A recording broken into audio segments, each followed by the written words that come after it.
Budget की मुखालिफत में खड़ा हुआ हूँ क्योंकि ये अहम मुद्दों पर इंसाफ नहीं करता। मिसाल के तौर पर सर, अगर आप देखेंगे मुस्लिम एनरोलमेंट जो UDIC का डेटा है 2021-22 का, मुसलमानों का एनरोलमेंट गवर्नमेंट का डेटा बोलता है प्राइमरी में 15%, यूपी में अपर प्राइमरी में 14%, सेकेंडरी में 12% और हायर सेकेंडरी में 10%। प्राइमरी से लेकर हायर सेकेंडरी तक आते सर 5% की गिरावट होती है। वही सरकार का AISHE का डेटा है 2020-21 का। 2016-17 में मुसलमान 4.87 थे एजुकेशन में, 19-20 में बढ़कर 5.45 हुए और 2021 आते आते सर वो 4.64% हो गया। यानी जहां पर मुसलमान 2019-20 में 19,21,000 पे आगे, यानी 1,79,000 की गिरावट आई। क्यों हुआ सर? ये इसलिए हुआ क्योंकि ये मोदी सरकार तासुब और तंग नजरी के मुजाहरे करती है। इसी वजह से मुसलमानों अक़लियतों में ड्रॉप आउट रेट ज़्यादा है, लो एनरोलमेंट है और वो हायर एजुकेशन तालीम को मुकम्मल नहीं कर सकते। सर 3 स्कॉलरशिप स्कीमें हैं, 5 साल से cabinet committee of economic affairs in स्कीमों की मंजूरी नहीं दे रही है सर। 5 साल से ये आपकी तासुब और नफरत नहीं है तो क्या है बताइए आप? बजट तो पास हो रहा है ऐवान में, 5 साल से आप पैसे नहीं दे रहे हैं। क्यों? क्योंकि cabinet committee of economic affairs इसको मंजूरी नहीं देती है। और मैं बताना चाह रहा हूं, आप विकसित भारत बनाना चाहते हैं, मैं तायद करता हूं, मगर क्या आप 14% आबादी को नहीं पढ़ाकर, उनको एलिनेट कर आप विकसित भारत बना पाएंगे?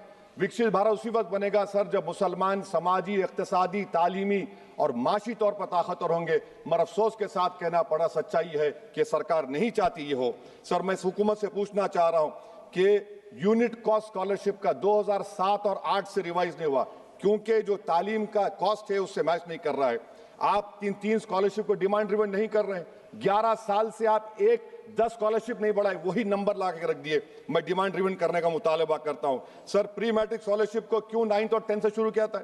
Sir highest drop out rate मुसलमानों का है और हमारे मसीहा वेस्ट बंगाल में बैठे, वहां पर ड्रॉप आउट रेट मुसलमानों का 23%, आसाम में 30%। आसाम की सरकार गोली मारने का वीडियो कम बनाएगी तो शायद मुसलमान पढ़ ले तालीम में। सर मैं मुतालबा करता हूं कि मौलाना आजाद फेलोशिप को दोबारा शुरू किया जाए ताकि अक़लियती और मुस्लिम बच्चे हायर एजुकेशन मुकम्मल कर सकें। पेरेंटल इनकम आप इजाफा क्यों नहीं कर रहे सर? 1 लाख रुपए, 1.5 लाख रुपए क्या स्कॉलरशिप मिलेगी सर बताइए आप? और सर आपको मिसाल दे रहा हूं, आप तो काबिल आदमी हैं। 2022-23 में बजट था माइनॉरिटी मिनिस्ट्री का 5,000 करोड़, कितना आपने खर्च किया? 16%। 22-23 में सर बजट था 22-23-24 में 3,000 करोड़, 5% खर्च हुआ सर। 24-25 में बजट था 3,180 करोड़, 22% खर्च हुआ सर। PMJV के स्कीम है 1,914 करोड़, उसको आपने कम कर दिया 1,565 करोड़। तो मैं सरकार से मुतालबा करता हूं कि मिनिस्ट्री ऑफ माइनॉरिटी के बजट का 10,000 करोड़ कम से कम होना चाहिए। तासुबियत को खत्म करिए आपकी स्कीम में। सर दूसरी बात, इनकम टैक्स के बेनिफिट मिलती थी हमारे फौज के सिपाहियों को जो विकलांग थे, आपने इनकम टैक्स बेनिफिट छीन लिया उन लोगों को। ये कैसा इंसाफ है आपका बताइए? जो फौजी सर्विस में है, अरे प्राइम मिनिस्टर अगर एक ट्रेन की झंडी दिखाएंगे तो उससे बढ़ के पैसे खर्च हुआते, तो आप क्या बचा रहे? सर 11-12 साल से वजीर आजम मोदी हैं, हमारी एयरफोर्स का स्क्वाड्रन गिरकर 29 पर आ गया। 12 साल से आप प्रधानमंत्री हैं, हम एक मिड एयर रिफ्यूलर एवैक्स को नहीं बढ़ा सक रहे। पाकिस्तान के पास हमें ज्यादा एवैक्स है और ऑपरेशन सिंदूर में हमने देखा कि कितनी तकलीफ हुई। सबमरीन का शॉर्टेज है, आपको फिक्र नहीं है सर। और हम 3rd एयरक्राफ्ट कैरियर हम भूल गए। आखिर कैसे हम चाइना को इंडो पैसिफिक में रोक पाएंगे? ये देशभक्ति नहीं है सर। हमारी फौज में कमी है। क्या ये मुल्क इतना कमजोर हो गया कि हम अपनी फौज में बच्चों को भर्ती नहीं करा सकते? अग्निपथ स्कीम का रिव्यू होना चाहिए। इस ऐवान में चाइना बॉर्डर पर एक बहस होनी चाहिए। सर आप आ जाइए US ट्रेड डील पर, जो ट्रंप ने एग्जीक्यूटिव ऑर्डर 6 फरवरी का निकाला, सेक्शन 4 कोट कर रहा हूं, डायरेक्टली इनडायरेक्टली अगर हम रशिया का ऑयल लेंगे तो 25% लगा देगा। कौन है सर वो गोरी चमड़ी वाला वहां बैठकर हमको बोलने वाला? किस हमने इस मुल्क को आजाद इसलिए करवाया था कि वहां बैठकर बोलेगा मैं जिससे चाह तेल खरीदूंगा। तुम होते कौन हो? तुम मेरे माई बाप हो क्या?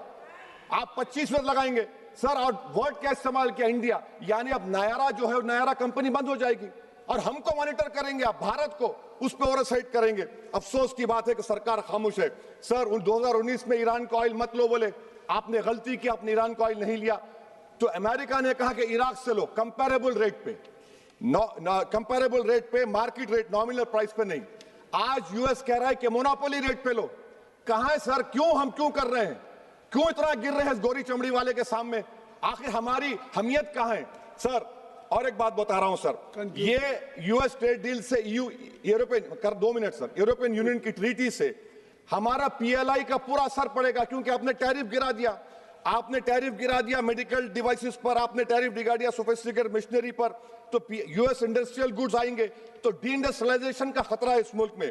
Sir, you are we signing a free trade agreement और a force purchase order? Sir, Bangladesh से यूएस ने कह दिया कि हमसे कॉटन खरीदो, 0 टैरिफ। सर, भिवंडी, मालेगांव, बनारस के पावरलूम का क्या होगा? 70% रॉ कॉटन हम देते हैं बांग्लादेश को। सर, एमएचए का बजट 5.7 बढ़ गया, डिफेंस का 15.99। मैं सरकार से मुतालबा करता हूं कि वेनेजुएला में जो हुआ, आप एक ऑपरेशन इंसाफ करिए। ऑपरेशन इंसाफ के तहत हाफिज सईद, मसूद अजहर, लखवी को घुस के लाइए भारत में, तभी इंसाफ होगा सर। जब तक खत्म कर रहा हूं सर, हम कुलभूषण यादव को भूल गए। वो कुलभूषण यादव उसको आईसीजे में रुकाया। आखिर हम कब लेके आएंगे कुलभूषण यादव को? वजीर आजम इजराइल को जा रहे हैं, मैं उनसे ये मुतालबा करता हूं कि वो गाजा को जाएं, 15 मिनट जाकर देखें, 60,000 फलस्तीनियों खत्म कर दिया गया। और नेतन्याहू पर आईसीजे का अरेस्ट वारंट है, आईसीसी का, और आईसीजे में केस चल रहा है सर। तो मैं आपसे मुतालबा करता हूं कि वजीर आजम गाजा के बारे में देखें। मैं ज़ायनिज़्म मुर्दाबाद बोलता हूं, भारत जिंदाबाद। और ये सरकार तेलंगाना से नाइंसाफी कर रही है, कुछ नहीं दे रही है। बहुत बहुत शुक्रिया सर।